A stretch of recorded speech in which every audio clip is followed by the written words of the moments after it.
So we are using the solar panels and the new solar system. We made the switch over on Wednesday, I think. I think it was about Wednesday. Actually, I think it was Tuesday night. Anyway, and it's Sunday now, so we've been using it for a couple days. Everything seems to be working well. You can see it's a cloudy day, and we've got 200 watts currently coming in. This actually measures both the power out and the power in. So with what's currently running, obviously we're receiving more than 200 watts, but that's what's left over after we're charging all our electronics and doing everything else. We have about 200 watts roughly going to the batteries. Even though it says amps, I set it for watts. This is a trimetric controller, which is absolutely amazing, and I need to do a video on it sometime, preferably when I fully understand it better. We're down to 93%. That's the lowest I've had this battery bank so far, which is kind of hilarious.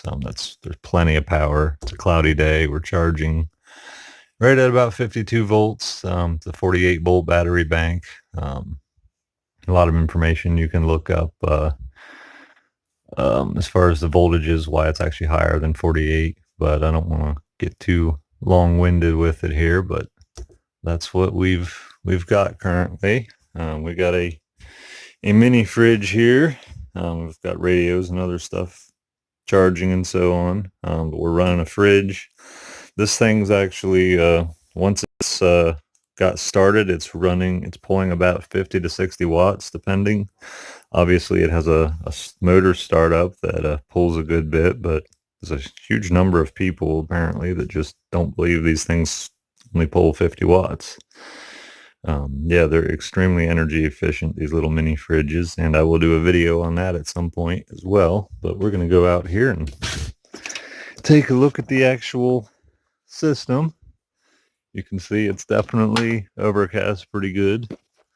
Some days are more overcast than others, and it definitely makes a big difference. I'm going to go out to the front of the array here first. But you can see we've got, what do we have here? 18 panels on the array. I'm only using the bottom two rows. So I'm only currently using, it's about 3,000 watts is what these panels are rated at. About 3,000 watts worth of panels, 250 each.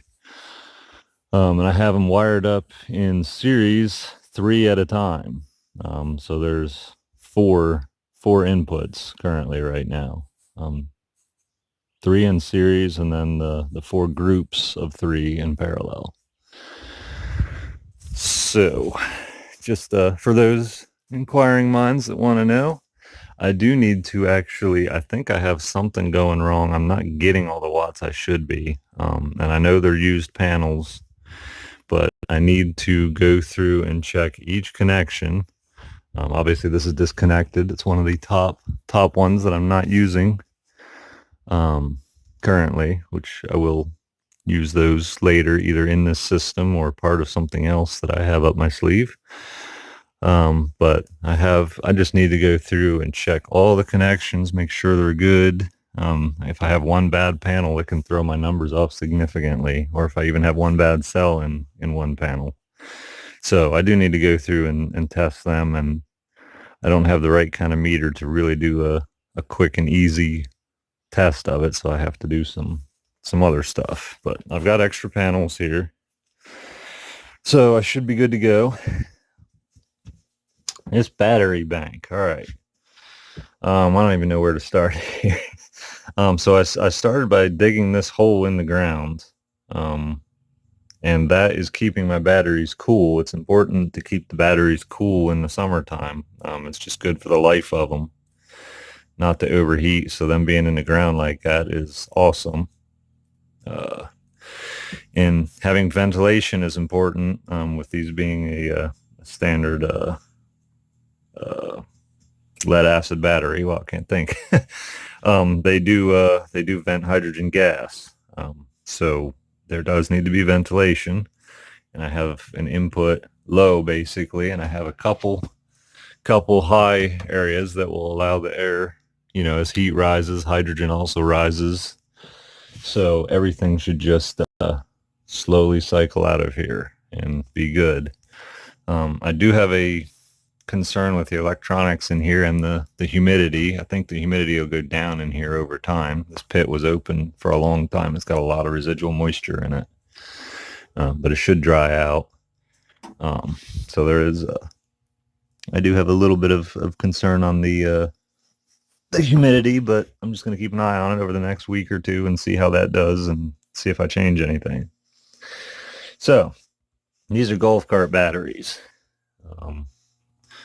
Just give a shot. This basically says where I purchased them, what they are. They're Crown batteries, really good batteries, 6-volt batteries. So I essentially have, let's see if I can zoom it back out here. I essentially have these 8 running in series and these 8 running in series. And then they have a parallel connection between the two. And 6 volts times 8, we get 48. So I have 48, 48, and then they're just together. We got negative, negative, positive to positive, and that's how we're staying at 48 with 16 total batteries. So how this works, basically we have ground and the hot coming from the panels. It's about 100 volts, roughly. It just depends, obviously, on the sun.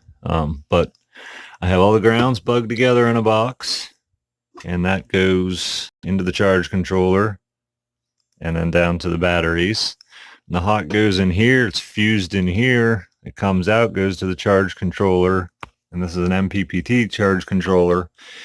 And what that does is convert the excess voltage into amps for me so that it's usable, and then it outputs the voltage that I need, 48 volts, or, enough voltage to charge 48 volts, which is typically higher than 48 volts. So then we run down, actually, it's kind of deceitful. It runs back here, goes through a separate fuse, and then comes back down and runs to the battery bank. And that connects everything's here on the on this terminal for the hot and this terminal for the ground. It's so I have exact lengths of wire between all the batteries. Basically, they just mirror each other. Obviously, the end wire is a little bit longer, but you want to have equal loads so you don't end up having some batteries that receive higher charge and then slowly discharge and charge the other ones. You don't want to be charging from battery to battery. You want everything to be charging equally. You can do your own research on that, but that's very important for a battery bank. What I have here on the ground side, this is a shunt, and this is for the trimetric battery monitor that I showed you a little bit earlier at the start of the video. And what that does is all it does is allow me to monitor current. Amps in, amps out, and it's more accurate than just looking at the voltage number, especially when it's under load or under charge or being charged. It just changes the voltage, and then you don't get a good reading based on the voltage to know how charged it is. So it literally keeps track of incoming and outgoing current. So that's really cool. It's really the only, the TriStar is really the only battery meter on the market that does that.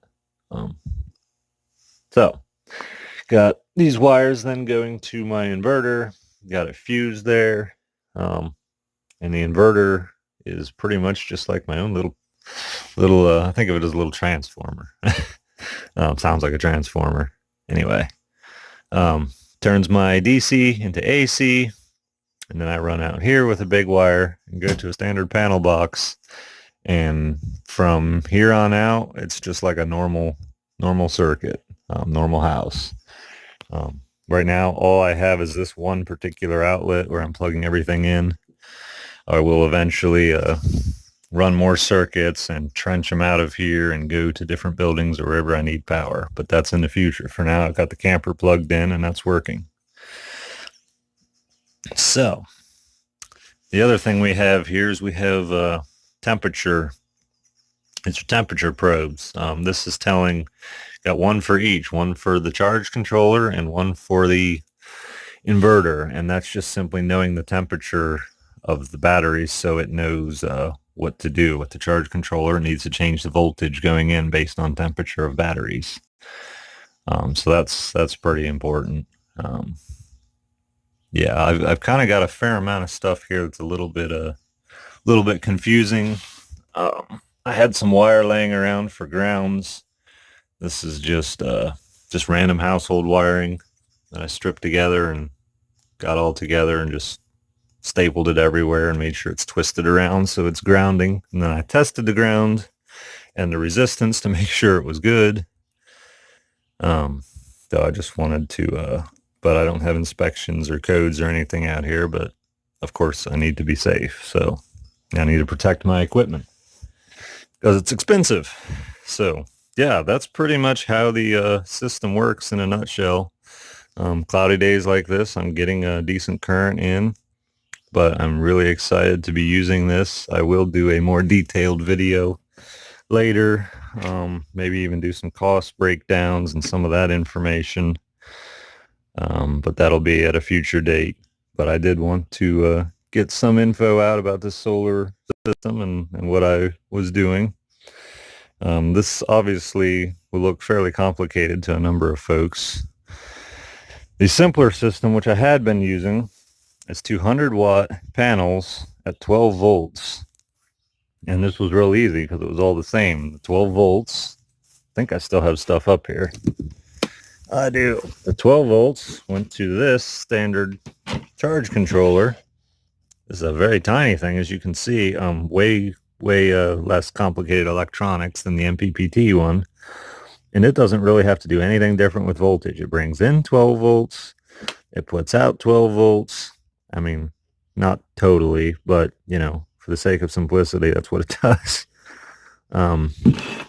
Charges the batteries and then cuts them off when it's full. And then it would just go to a standard inverter from there. I just had like a vehicle inverter, pure sine wave, which is important for any inverter in my opinion. And so I just simply was running off of that. But we went from 200 watts of panels to 3,000 watts of panels, which I think I have at least 3 panels not working, but it's still a major upgrade for what I'm using. So, and something else, this inverter I have will also charge the batteries if I need to. And so I do have a plug here wired into it that I can plug into the generator, and I'm waiting on a panel it's I don't know what to say. It's just a display or input for this inverter. I didn't want to buy it, but it lets you do all kinds of cool things with it. And one of the things I need to do is because my generator is so small, I need to actually make sure that the inverter is not pulling too much current, that it just trips the generator. So I have to set it so it charges very slowly based on what my generator is able to put out. Just to have that backup option. I don't foresee needing to use it much at all, but you just never know. So I want to have it available to me. So I'll do, once I get that and get using the system a lot more, I'll be able to do a more educated, and I'll go through some more numbers and stuff on how the system's working. But that's how the solar system works in a nutshell, and managed to keep the video somewhat short, which is pretty cool. So, all right, that's it. If you have any questions, feel free to let me know, but I do plan to put out another video on the solar system in the near future. Thanks for watching. Okay, just checking a few things. Today was supposed to be kind of a cloudy day, and it is, but sometimes we're getting good periods of sun, so started pulling a load off everything in here. Just wanted to check the temperatures. Looks like we're at 80 degrees partway up on the little gauge there. Battery should be a lot cooler being further in the earth. Definitely feels cooler to the touch. Just checking all the electronics out, making sure they're working as they're supposed to be.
making sure the ventilation is working good. I feel a little bit of warm air coming out. We've got all the intake down there, and of course a space above the roof to keep the panel heat from transferring to my building, which is of course sitting in the shade.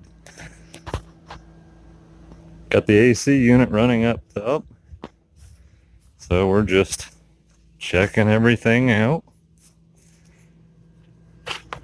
Haven't really run it much because it hasn't been hot enough to feel like I wanted to. Oh yes, it feels good in here. Running good. Looks like we're on the downside of it at the moment, negative 40 watts, which is pretty good for running an air conditioner and a mini fridge and the internet and everything. So, and that's moving around a lot. I actually think I have something wrong. I think maybe my connections between panels aren't good. I'm not actually pulling as much watts as I should be, but we'll diagnose that. I'm definitely getting a fair amount of current. Now we're looking like 100 negative a good bit. It's changing. Just depends what the cloud is doing. Clouds are doing. Just all kind of varies.